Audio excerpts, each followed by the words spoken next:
Moi, c'est JMH Électricité. Le chat dort tranquillement.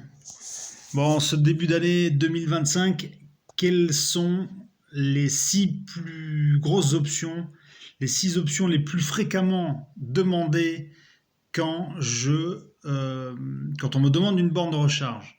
La première, la toute première, celle qu'on me demande tout le temps et que souvent j'impose, c'est le délestage pour éviter les disjonctions à répétition. Le temps de passer le pic de consommation pendant que le poulet cuit. La borne calme la charge et reprend après la cuisson du poulet sa charge normale. Ensuite, on me demande le câble attaché. Et aujourd'hui, c'est possible parce qu'il y a des câbles conformes à la norme NFC 1500. Donc, le câble attaché qui permet de ne pas sortir et rentrer-sortir tout le temps son câble du coffre de la voiture. On peut faire ça.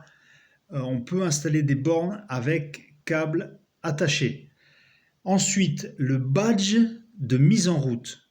Quand vous avez une borne qui est située dans la rue et donc accessible à n'importe qui dans la rue, ou une borne qui est chez vous, mais que vous faites par exemple du Airbnb et vous ne voulez pas que tout le monde vienne chez vous prendre du courant pour recharger sa voiture, vous pouvez choisir l'option badge, c'est-à-dire que vous mettez la charge en route seulement avec un badge. Ça peut être avec un badge, mais aussi avec une carte bleue, n'importe quelle carte qui inclut une puce RFID. Voilà, ça c'est vraiment quelque chose qu'on me demande beaucoup.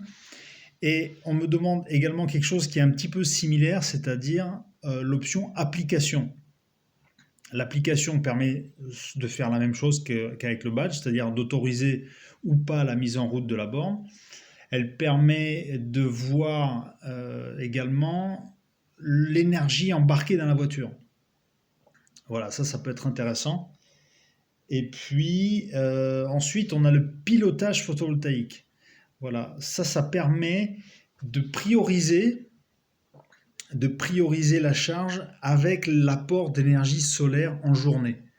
Voilà, ça peut être intéressant quand vous avez des panneaux solaires, quand vous avez une installation qui est, je dirais, au-delà de 6 kg, à partir de 6 kg, ça peut être très intéressant de prioriser l'apport solaire pour maximiser votre autoconsommation. Et ensuite, le dernier point, on me demande un peu plus rarement, mais c'est intéressant quand même, quand vous avez des voitures de fonction ou que vous êtes chef d'entreprise et que vous avez besoin de refacturer à votre entreprise ou à l'entreprise chez qui vous êtes employé l'énergie pour charger votre voiture de fonction. Eh bien, dans ce cas-là, on installe un petit compteur qu'on appelle MID.